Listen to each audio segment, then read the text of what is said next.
Hi hello friends. இன்னைக்கு நம்ம இந்த வீடியோவில் நம்ம ஐஸ்வர்யா ரஜினிகாந்த் டைரக்ஷனில் நம்ம ரஜினிகாந்த் அதுக்கப்புறமா நம்ம விஷ்ணு விஷால் நடிச்சு இப்போதைக்கு ரிலீஸ் வெயிட் பண்ணிட்டு இருக்கிற லால் சலாம் படத்துடைய அப்டேட்டை பற்றி தான் பார்க்க போகிறோம். பிப்ரவரி 9 அதாச்சும் கமிங் ஃப்ரைடே இந்த லால் சலாம் படத்தை வந்து தேட்டரில் கொண்டு வராங்க. ஆடியன்ஸ் மத்தியில் ஒரு மிகப்பெரிய எதிர்பார்ப்பு இந்த படத்துக்கு வந்து இருக்கு. ரீசெண்டாக வெளிவந்த ட்ரெய்லர் கூட ஆடியன்ஸ் மத்தியில் நல்ல ஒரு வரவேற்பு கிடைச்சிருக்கு. ஸோ வெயிட் பண்ணி பார்க்கலாம் இந்த லால் சலாம் படம் எப்படி இருக்கு அப்படின்னு சொல்லிட்டு. இப்போதைக்கு இந்த லால் சலாம் படத்தை சென்சார் பண்ணி முடிச்சிட்டாங்க. சென்சாரில் அந்த படத்துக்கு கிட்டத்தட்ட ஒரு 6 கட்ஸ் வந்து கொடுத்துருக்காங்க. என்னென்ன அப்படின்னு சொல்லிட்டு வரிசையா பார்த்துடலாம். கட் நம்பர் 1ல அப்படின்ற ஒரு வேர்டை வந்து 6 இடத்துல யூஸ் பண்ணியிருப்பாங்க போல. அந்த 6 இடத்துலையுமே மீட் பண்ணிட்டாங்க.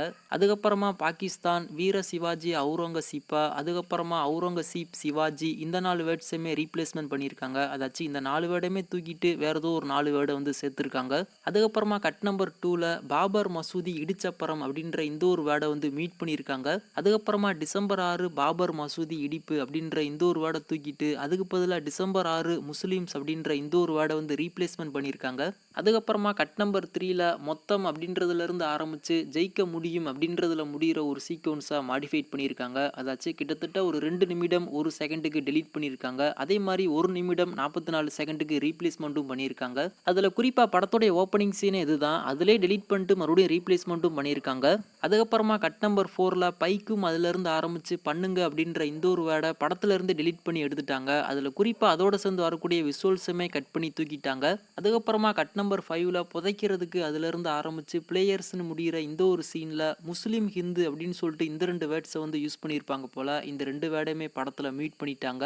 அதுக்கப்புறமா கட் நம்பர் 6ல ஃபெஸ்டிவல் சீக்வன்ஸில் வரக்கூடிய க்ளோஸ்அப் ஷாட்டை வந்து ரிமூவ் பண்ணியிருக்காங்க. அதாச்சும் டெம்பிளோடைய க்ளோஸ்அப் ஷாட்டை ஒரு 5 செகண்டுக்கு டெலீட் பண்ணிட்டு மறுபடியும் ஒரு 5 செகண்டுக்கு ரீப்ளேஸ்மெண்ட்டும் பண்ணியிருக்காங்க. மொத்தமாக அந்த படத்தில் 2 நிமிஷம் 6 செகண்டுக்கு டெலீட் பண்ணியிருக்காங்க. அதே மாதிரி இந்த படத்தில் 1 நிமிஷம் 49 செகண்டுக்கு ரீப்ளேஸ்மெண்ட்டும் பண்ணியிருக்காங்க. இந்த லால் சலாம் படத்துக்கு சென்சார் போர்டில் இருந்து மொத்தமாக ஒரு 6 கட்டு கொடுத்து இந்த படத்துக்கு வந்து U/A சர்டிஃபிகேட் வந்து கொடுத்துருக்காங்க.